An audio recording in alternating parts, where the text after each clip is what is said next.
인도네시아에는 1000여 개의 섬으로 구성되어 있는 나라인데, 슬라웨시라는 섬에서 금광이 발견되어서 수많은 사람들이 몰려들고 그 섬이 큰 발전을 하게 되었습니다. 그 즈음에 스유티라는 청년은 그곳 허름한 곳에 모래 땅에 조그마한 땅을 샀어요. 농사 짓기 위해서. 얼마를 주고 샀느냐 하면 60만 원을 주고 땅을 구입했다는 겁니다. 그래서 카카오 농사를 지으면서 월 수익이 25만 원 정도 되었다 합니다. 25만 원은 그 나라의 평균 서민들의 임금이에요. 지금도 뭐 30만 원, 40만 원을 넘지 않는 걸로 알고 있습니다. 우리나라 월급의 한 10분의 1 정도 그런 수준인데요. 그런 밭을 샀습니다. 그런데 그 땅에서 금광이 발견되었어요. 그래서 모든 것 다 생략하고 말하자면 월 수입이 4천만 원이 되어서 벼락부자가 되었다 하는 얘기입니다. 그 나라에서 4천만 원 수입이면 우리나라에는 4억의 수입이 되는 겁니다. 한 달에 4억 계속 들어온다는 거예요. 그런데 그 땅을 판 사람은 그 동네에 살아요. 부모로부터 그 땅을 물려받았는데 조상으로부터 물려받은 땅이기 때문에 농사 지으면서 절대 팔지 말고 잘 간수해라. 그렇게 한 부모의 약속의 땅인데 이 판 사람은 우선 돈이 급하고 또 이 땅이 쓸모없다 이렇게 해서 팔아버렸어요. 그러니까 팔고 난 다음에 피눈물을 흘리는 후회를 하게 되었겠죠. 아마 죽을 때까지 그 속통이 터질 겁니다. 부모님이 주신 약속의 땅을 지키지 못한 대가가 너무나 큽니다. 조금만 더 어려움을 참고 기다렸더라면 얼마나 좋았을까 하는 그런 생각을 해보게 됩니다. 자, 저와 여러분은 대한민국에서 태어났어요. 우리의 의사와 결정, 우리 의사나 우리의 결정에 관계없이 하나님께서 우리를 대한민국에 태어나게 하셨어요. 그러므로 대한민국은 우리에게 주신 약속의 땅입니다. 이 대한민국에 옛날부터 이렇게 잘 산 건 아닙니다. 세계에서 가장 미개한 나라 중에 하나였고 100년 전만 해도 식민지 생활도 했고 전쟁도 있었고 외세 침입도 있었고 세계에서 가장 가난한 그런 경험을 하기도 했습니다. 비참한 나라였습니다. 선교사들이 들어와서 선교 일지에 적어놓은 거 보면 이렇게 무지한 사람들에게 복음을 전한다는 것은 상상도 할 수 없는 그런 얘기다 하는 그런 말들도 있어요. 그래서 지금부터 한 50년, 60년 전에요. 똑똑하고 머리가 깨인 사람들은 이렇게 가난하고 이렇게 소망이 없는 나라에 살 수 없다 해서 해외로 이민을 많이 갔습니다. 전 세계 어디에 가도요. 한국인이 없는 나라는 없어요. 어디 가도 다 있습니다. 특별히 중남미에는요. 국가적인 차원에서 계획적으로 이민을 가고 보냈어요. 돈 있는 사람들이 그때는 갔죠. 우리가 아주 어릴 때 초등학교 때 보면은 이민을 간다 했는데 그때 무식하고 배우지 못한 사람은 이민 꿈도 못 꿉니다. 그 당시에도 똑똑하고 돈이 좀 있고 빽 있는 사람들이 이렇게 지원해서 수백 대 1의 그걸 통과해서 이민을 가게 되었죠. 똑똑한 사람들이 이민을 가는 겁니다. 특별히요, 중남미에 많이 갔습니다. 그때 중남미가 한창 떠오를 때입니다. 멕시코, 아르헨티나, 브라질, 파라과이, 이런 중남미에 굉장히 많이 갔어요. 계획적으로. 그런데 그때 당시에는 그런 나라들이 우리나라에 비해서 10배나 잘 살았어요. 땅도 넓고요. 문명이 깨인 그런 곳이었죠. 그런데 지금 보면 어떻습니까? 지금 그런 나라에 못 삽니다. 여러분들이 가서 그런 나라에 못 삽니다. 치안도 제대로 안 되고 경제도 완전 파탄나고 너무너무 비참한 나라들이 되어버렸죠. 그들은 가서 수많은 고생을 했고 그리고 어린 자식들이 많이 죽었습니다.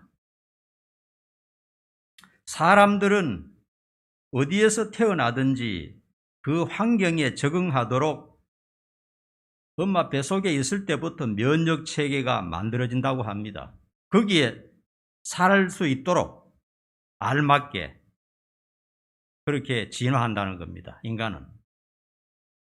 그 나라, 그 고향, 그 가정, 그 부모, 그 물, 음식 이런 모든 것이 자기가 태어난 곳에 살기에 적합하도록 적응하고 성장하고 면역 체계가 그렇게 형성이 된다는 겁니다. 그냥 살기 좋은 나라에 갔다고 해서 잘 사는 게 아니에요. 가면 그냥 제대로 모르면 3분의 1은 그냥 죽어버리는 겁니다, 사람들. 이민으로 가서 성공한 사람들도 가끔 있어요. 미국 같은 데나 캐나다 같은 데 가서 성공한 사람들도 있지만 대부분의 사람들은 이민 간 것을 후회한다 하는 얘기를 들었습니다. 며칠 전에도 제가 미국의 어떤 영상을 보니까 거기 참 LA라든지 워싱턴주 같은 데서 참 살기가 어렵겠더라고요. 잠시 여행 가는 거는 괜찮은데 해가 떨어지면 밖에 못 나가요.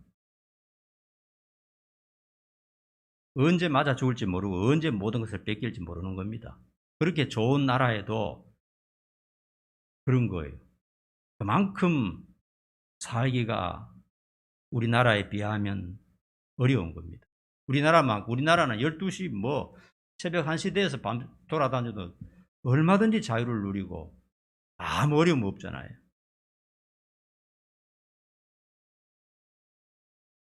그래서 이민자들이 외국에 가서 훨씬 더 나은 삶, 성공하고 출세하기 위해서 자식 좀 더 잘 키워보기 위해서 이민 갈 것 아닙니까? 갔는데 처음에는 좋았어요. 그러나 시간이 지나면서 이거 참 잘못 선택했다 하는 것을 깨닫게 되고 오늘날 대한민국이 이렇게 발전한 것을 보고 그들이 참 많은 후회를 한다 하는 소리를 들었습니다.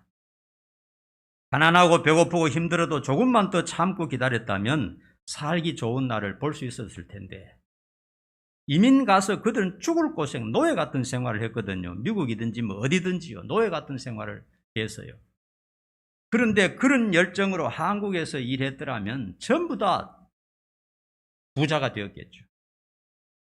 오늘 본문 말씀의 아비멜렉은 베들레헴에서 모압으로 이민을 갔습니다. 베들레헴은 하나님이 주신 약속의 땅입니다. 이스라엘 땅, 가나안 땅 전체는 하나님께서 선택한 이스라엘 백성들을 위해서 준비하신 복된 땅입니다. 그래서 구약에는 가나안 땅을 가리켜서 젖과 꿀이 흐르는 땅이다 그렇게 말하고 있지 않습니까? 그 중에 특별히 베들레헴은 더 특별한 땅입니다. 왜 그러냐 하면요, 다윗이 태어난 곳이고 다윗의 왕가가 형성된 곳이고 그리고 장차 인류를 구원하실 하나님의 아들 예수님께서 태어나실 곳이기 때문에 특별한 곳입니다. 하나님께서 특별히 복을 주시고 관심을 가지는 그런 곳이 바로 베들레헴입니다. 그 땅에 산다는 자체가 하나님의 백성에게는 얼마나 큰 축복인지 모르는 것입니다. 그런데 약속의 땅에도 어려움이 있을까요? 없을까요? 어려움이 있습니다. 여러분 이 사실을 잘 기억해야 됩니다. 외세 침략도 있고 흉년이 들기도 하고 굶기도 하고 질병이 걸리기도 하고 약속의 땅에도 어려움이 있었어요.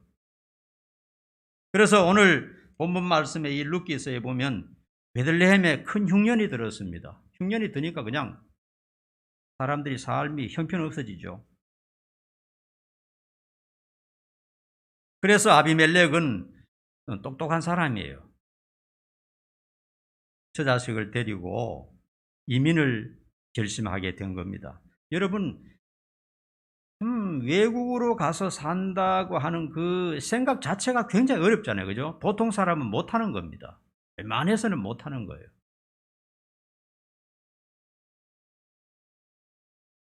그래서 흉년을 피하여 간 모압 땅은 땅이 비옥하고 그리고 거기 가서 사람들과의 관계도 나쁘지 않았습니다. 왜 그런 걸 알 수 있냐면 그 두 아들이 그 지역의 여성들하고 결혼해서 이렇게 잘 살고 있는 걸 보니까 적응을 잘 한 것 같아요. 정착을 잘 한 것 같습니다.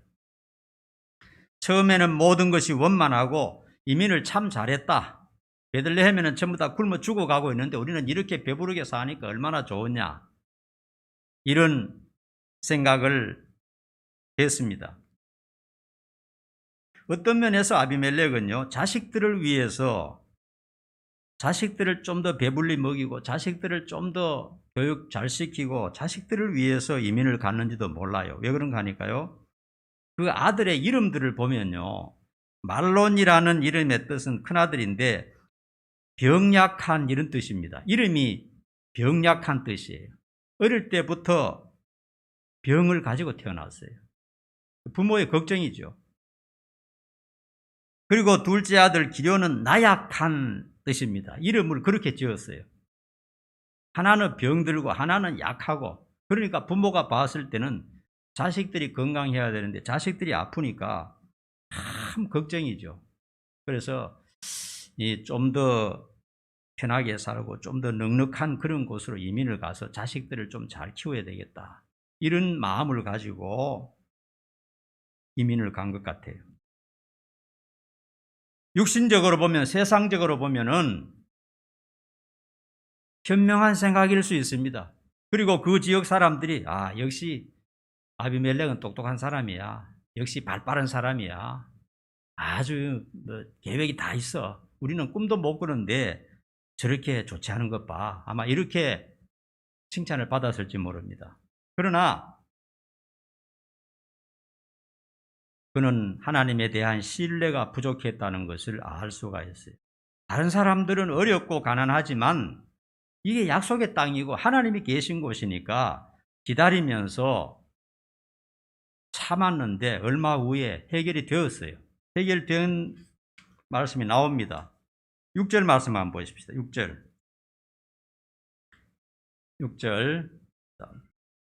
다 같이 시작. 그 여인이 모압 지방에서 여호와께서 자기 백성을 돌보시사 그들에게 양식을 주셨다 함을 듣고 이에 두 며느리와 함께 일어나 모압 지방에서 돌아오려 하여. 여러분, 이 세상의 어려움은요, 늘 계속되는 게 아닙니다. 어려움이 있으면 좋은 날이 있다 하는 것을 반드시 믿어야 됩니다. 성경적으로 볼 때. 그리고 좀 너무 잘 될 때도 또 우리가 깊이 자만하지 말고 생각해야 될 것은 조심하고 어려움이 올 수 있다 하는 것을 염두에 두고 살아야 그게 현명한 사람인 것입니다. 모압에 가서 10년이 지났을 때 어떻게 된 일인지 아버지가 먼저 죽고 그 다음에 자식들도 하나씩 죽고 말았어요. 사망의 원인은 아마도 이렇게 추론해 볼 수가 있습니다. 면역의 문제로 풍토병이 걸려서 그렇게 되지 않았나 하는 그런 생각입니다. 여러분, 해외 여행 갈 때 예방접종 꼭 하죠. 말라리아 같은 거. 그 외에 다른 예방접종 우리가 어릴 때 이미 다 했습니다만 옛날에는 그런 게 전혀 없었잖아요. 필리핀이나 베트남이나 아프리카 같은 데 가면요, 그 사람이 잠자는 방 안에 모기가 꽉 들어찼어요. 그 사람들은 모기와 같이 사는 겁니다. 그리고 그 모기가 더운 지방이기 때문에 얼마나 크고 아픈지 모릅니다. 말라리아 모기가 엄청나게 많습니다. 그것을 모르고 그냥 그 사람들은 거기 하면 이미 어릴 때부터 면역이 딱 됐어요. 물려도 살아남아요. 왜냐하면 어릴 때부터 그 면역이 딱 몸이 됐기 때문에 그 풍토병을 이길 수 있는 면역체계가 되어 있어요. 그러나 그런 병과 전혀 관련 없는 곳에서 살다가 그런 데 가서 모기 한번 물리면 바로 말라리아 걸리고 장티푸스 걸리고 상상할 수 없는 병이 걸려서 바로 죽어버리는 겁니다. 그런 병이. 요즘은 다 알기 때문에 미리 준비하고 치료도 하지만 옛날에는 그런 게 어디 있었습니까? 가서 죽으니까 그냥 재수 없어 죽는가 보다, 운명이 다 하는 것보다 이렇게 생각했잖아요. 이 사람들이 베들레헴에 살 수 있도록 그런 몸 조상으로부터 그 약속의 땅에서 살 수 있도록 이게 면역이 형성되고 몸이 그렇게 되어 있는데 그 모압에 가니까 모든 게 다 면역하고 다르니까 아마 풍토병으로 그렇게 죽지 않았나 그런 생각을 해보게 됩니다. 어떤 원인인지 정확하게 나오지 않았는데 그런 생각이 듭니다. 본문의 내용을 우리가 상징적으로 깨달을 수 있는 교훈은 뭡니까? 베들레헴은 하나님의 보호와 축복이 있는 약속의 땅이라는 겁니다. 다소 어려움이 있다 해도 기도하면 곁에 계신 하나님께서 도와주십니다. 물질적으로 어렵다 해도 하나님을 버리고 멀리 가는 것은 매우 위험하다는 것을 상징적으로 알려주고 있습니다. 어렵고 힘들어도 하나님 안에서 해결할 생각을 해야 한다 하는 것입니다. 인간적인 생각으로 신앙을 버리고 하나님을 떠나면 결과는 불행밖에 남지 않는다 하는 이런 것을 오늘 우리에게 교훈하고 있는 것입니다. 여러분, 약속의 땅에는요, 하나님의 약속의 말씀이 있습니다. 신명기 5장 10절에 보면 나를 사랑하고 내 계명을 지키는 자에게는 천대까지 은혜를 베푸느니라 말씀하셨어요. 요한복음 3장 16절에 보면 하나님이 세상을 이처럼 사랑하사 독생자를 주셨으니 이는 그를 믿는 자마다 멸망하지 않고 영생을 얻게 하려 하심이라 말씀하셨어요. 약속의 땅에는 엄청난 약속들이 꽉 들어차 있습니다. 약속의 땅을 떠나면요, 그 어디에도 이런 완벽한 약속이 없어요. 여러분들이 다니는 직장에 가보세요. 직장에 가면 뭐합니까? 열심히 일해서 돈 벌어야지, 이 말밖에, 경제적인 것밖에 없어요. 이 직장에 열심히 다니면은 자손 대대 복 받고 구원받고 죄 용서 받는다, 그런 메시지가 없습니다. 그런 완벽한 약속이 없어요. 국회나 청와대 들어가도 그런 약속이 없습니다. 세상 어디에 가도 하나님이 주신 약속의 땅에서 주시는 하나님의 약속은 찾아볼 수가 없습니다. 이 세상 어디에 가도 그런 약속이 없어요. 복과 영생의 복음은 세상 어디에도 없다는 사실입니다.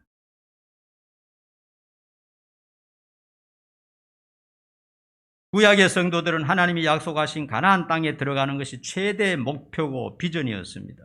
그곳에는 하나님이 계시고 하나님의 보호와 사랑이 있는 곳이기 때문에 그런 것입니다. 가나안 땅에 있으면 안전하고 반드시 복을 받게 되는 것입니다.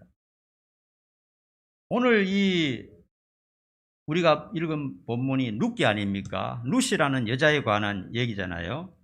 룻은 모압 여자입니다. 이방 여자입니다.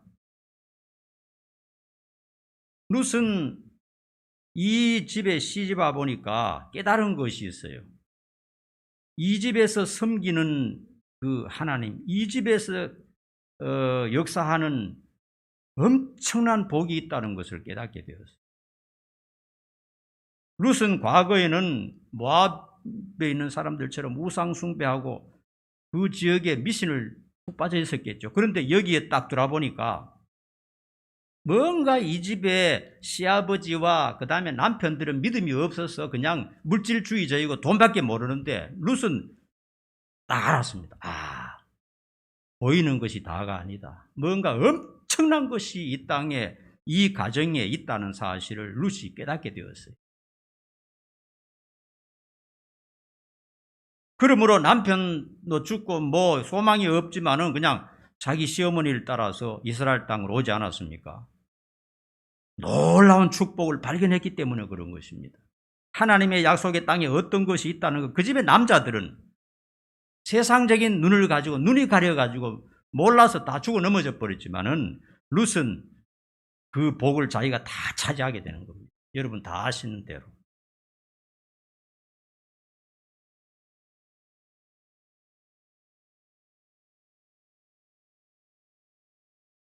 오늘의 약속의 땅은 뭡니까?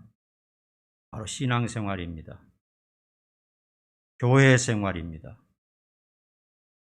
진실하고 정직한 믿음 생활이 바로 약속의 땅입니다. 신앙생활 하는데요, 컨디션이 나쁘면 가끔 귀찮기도 하고 교회 다니다가 마음을 다치기도 합니다. 이러고도 내가 교회를 다녀야 되나 하는 그런 생각을 할 때가 많이 있어요. 그것을 극복하지 못하면 그냥 교회를 떠나버리죠. 교회를 떠나는 사람이 굉장히 많죠. 그 안에 보이지 않는 엄청난 하나님의 복이 영원까지 간다는 것을 얼핏이 알면서도 일단 내가 귀찮다.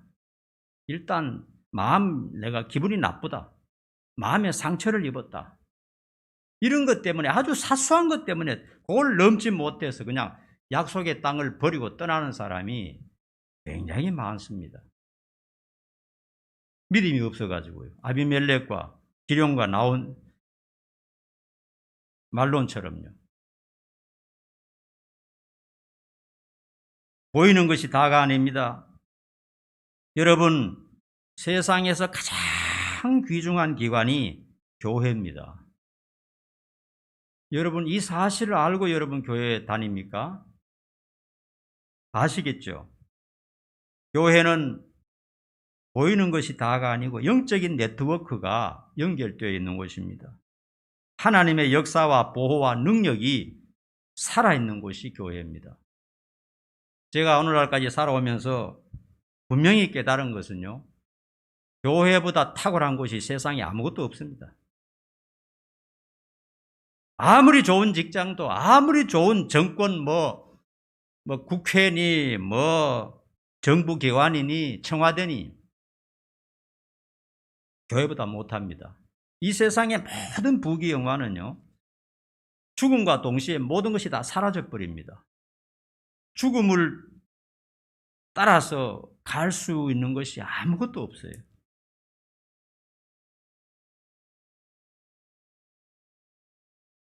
여러분, 교회 안에 어마어마한 축복이 있다는 것을 알아야 됩니다.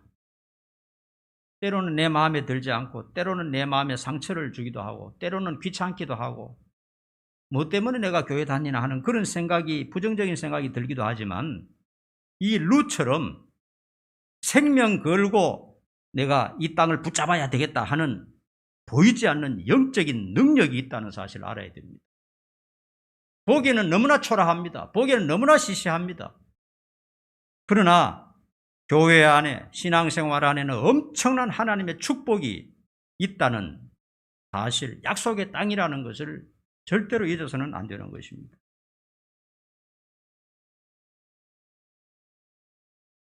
어떤 사람은 죄를 짓고 양심의 가책 때문에 신앙을 버리는 사람도 있습니다. 내가 이렇게 술 먹고 담배 피우고 도박하고 못된 짓 하는데 무슨 교회를 다닌단 말인가 하고 양심의 가책에 못 이겨서 교회를 떠나는 사람도 굉장히 많습니다. 그러나 죄에 빠졌을 때도 신앙을 버리면 안 됩니다. 그걸 극복해내야 돼요.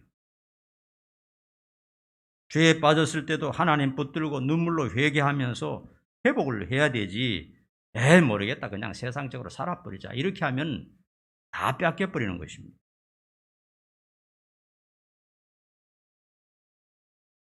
우리에게 유일한 약속, 유일한 살 길, 유일한 축복은 하나님밖에 없다는 것을 분명히 알아야 됩니다. 한번 따라합시다. 나에게는 하나님밖에 없다. 네. 모든 인생은요, 하나님을 떠나면 죽은 목숨입니다. 하나님 없는 곳에 멸망밖에는 없어요. 아무것도 없습니다.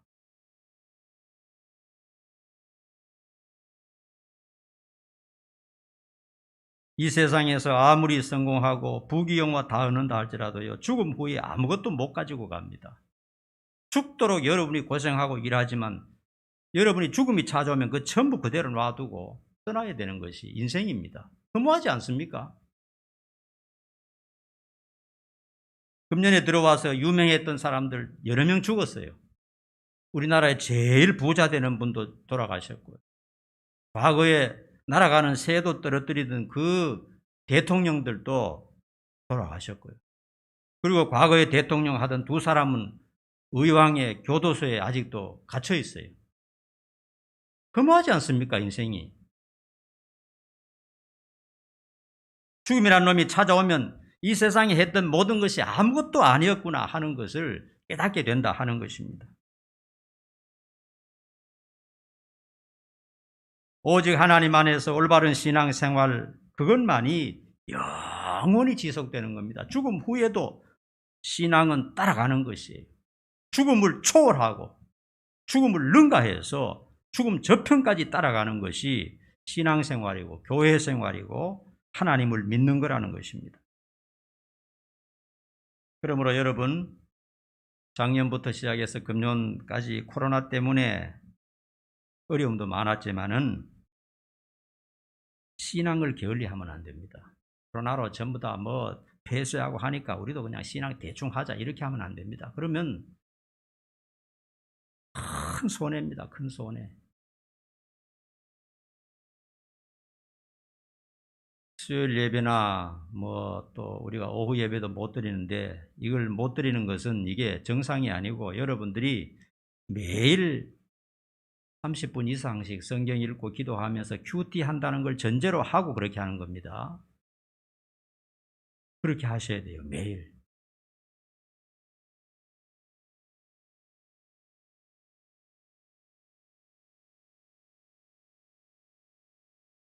교회 생활 하다 보면 여러분들이 앞으로 한평생 교회 생활을 해야 되거든요. 세상 학교는 시간이 되면 졸업이라도 하는데 교회는 졸업이라는 게 없어요. 임종하는 그 순간 목사가 눈을 감겨줄 때까지 교회는 다녀야 되는 겁니다. 그렇기 때문에 교회에서 상처를 받을 수 있어요. 기분 나쁠 수 있습니다. 내 마음에 안 드는 것이 있을 수가 있어요. 그럼에도 불구하고 영적인 복을 봐야 됩니다. 그 속에 감춰진 엄청난 복을 발견하고 루스처럼 모든 것을 잃는다 할지라도 교회와 함께 운명을 해야지 왜 모르겠다고 떠나버리면 안 됩니다. 하나님을 버리면 안 되는 것입니다. 그리고 세상살이 고달프고 고통이 있다 할지라도 하나님과 멀어지면 안 됩니다. 어려우면 어려울수록 더 성경을 가까이 하고 더 기도에 집중하고 회개하고 이렇게 해서 하나님과 가까이 살아야 됩니다.